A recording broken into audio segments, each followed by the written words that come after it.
The Harris campaign is paying us a certain amount of money. And in exchange for that money, we're bringing them in here to allow them to tell their story and speak their piece. Then that would be very different from them just saying, hey, I support this person because this is the right person to support. Why is that important? Well, let me explain why. In the continent of Africa, you have a long list of countries with very corrupt dictators who make deals with European oil companies, for example, where they say, look, just break me off a little something and and all the oil is yours. The people's oil doesn't belong to the people. You can come in and take whatever you want, and you don't have to give the people anything. That's why Nigeria has as much oil as nearly every country in Saudi Arabia, or every country in the Middle East. But they have an extreme amount of poverty.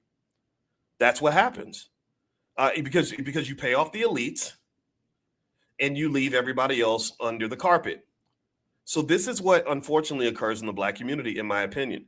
It would be one thing if they took that billion and were breaking off the whole Black community, if they were going in and revitalizing entire neighborhoods and entire sectors of the community, but they weren't. They said, let's find the influential person, let's pay the money, and then have them tell everybody that they got to vote blue no matter who.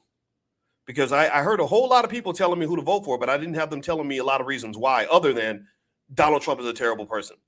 Well, that wasn't enough for me. I need to hear more. I need to hear you tell me what the benefits are. Don't just keep trying to scare me into this.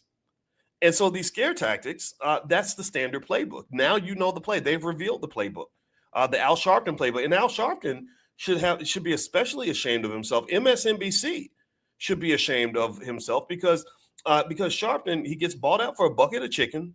$500,000, 2 payments of $500,000 ain't nothing compared to the influence that the man has, because I think he's still on MSNBC. Am I right? Tell me if I'm right. I think he's still, I don't watch MSNBC at all. I don't watch CNN. I don't watch Fox News. I don't watch any of those outlets. But is Al Sharpton still on MSNBC?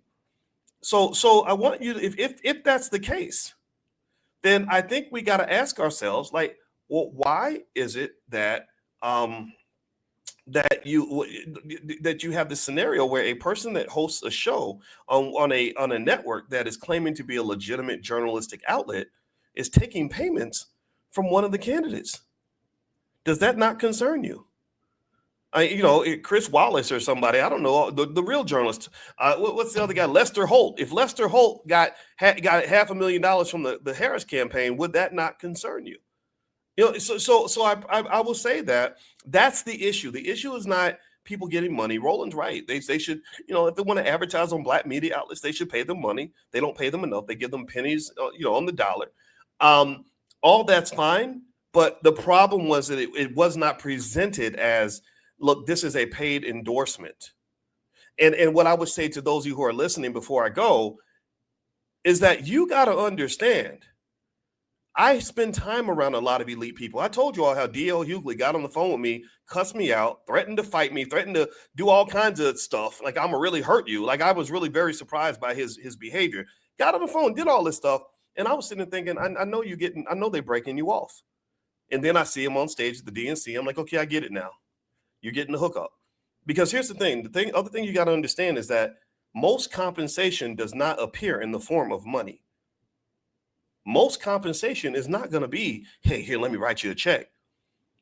A lot of the compensation is going to be, hey, let me hook you up. Let me do a favor for you. Let me promote something that you have going on.